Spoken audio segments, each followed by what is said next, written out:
Arctic sea ice reflects about 80% of the sun's heat, stabilizing the colder temperature of the ocean.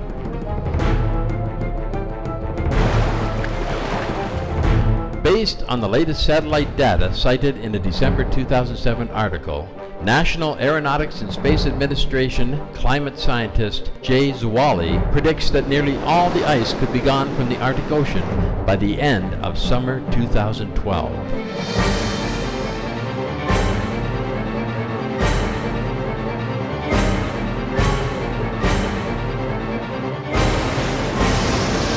Arctic ice in September 2007 was 23% below previous record low from NASA satellite data and 50% below 1950 levels from ship data.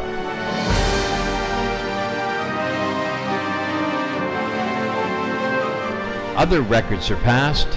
Greenland's surface ice loss is now 400% greater than 15 years ago. Surface temperatures in the Arctic are the highest in 77 years of record keeping.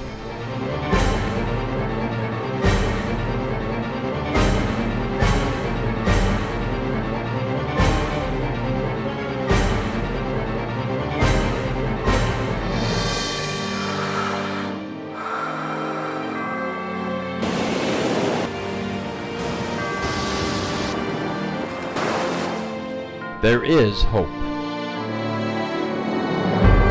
According to James Hansen, top climate scientist at NASA, we have passed tipping points. We have not passed a point of no return.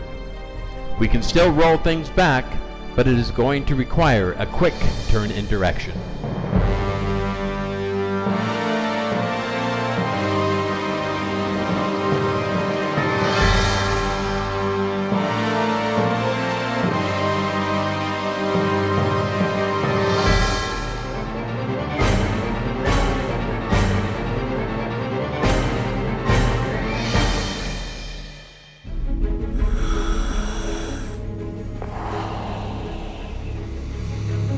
Dr. Gerald Dickens, Associate Professor of Earth Science at the prestigious Rice University located in Texas, USA, and Editor-in-Chief of the American Geophysical Union's Paleoceanography Journal, stated in an interview with Supreme Master Television. But it turns out that most of the carbon, about 93% of it, is in the ocean, not trees or in the atmosphere.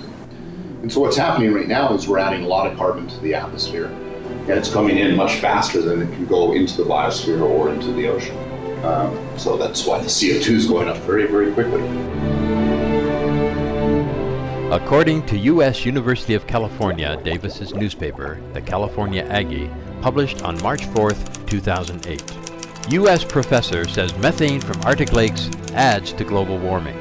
In a talk presented at the University of California at Davis, Dr. Katie Walter, a professor of limnology and environmental research at the University of Alaska, stated that methane bubbling up from Arctic lakes is now being released into the atmosphere.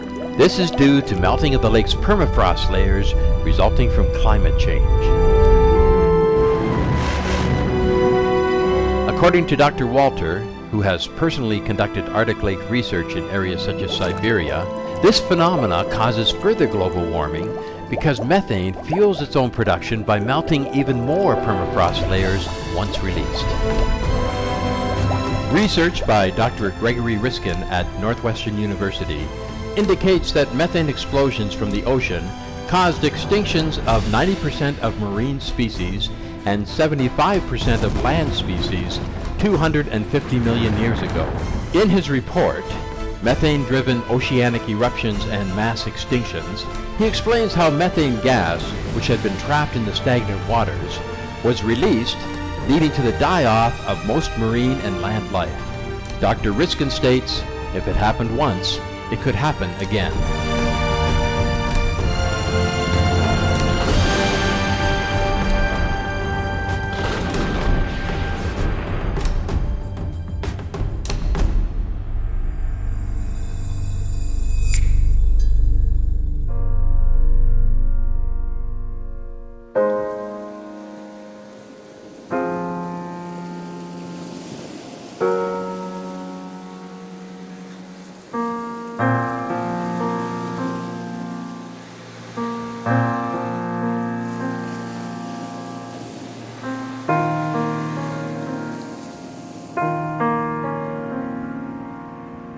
wanted to ask, if you had a message for the leaders of the world, what would you say to them? I would say to them, use their mighty power to change the diet of the planet. Adopt immediately new technology, sustainable energy, and set an example by themselves by becoming a vegetarian or vegan. Use their mighty power, use their example to set a new diet for the planet, the vegetarian diet. Yes, thank you, Master. They first have to be vegetarian, and then they use their power. Truly, they could do that by forbidding meat as well, by citing all the harm that meat will do to humans and the planet. Forbid meat eating, just like forbid smoking cigarettes and drugs. There's also another kind of harmful drug.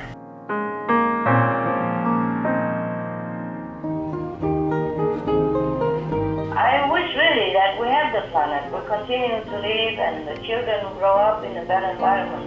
But you see, it's up to humanity to decide what they want and which direction they turn.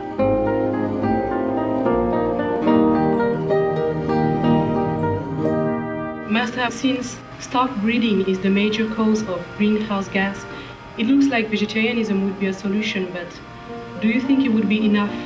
No, I don't say just vegetarian, Technology has to change. We have veggies, we have sustainable energy, we have hybrid cars, we have planting trees, we have prayer, remember?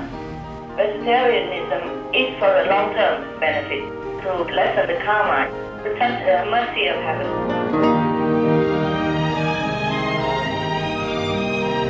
Master, if you had a message for the world, what would it be? That I love them very much.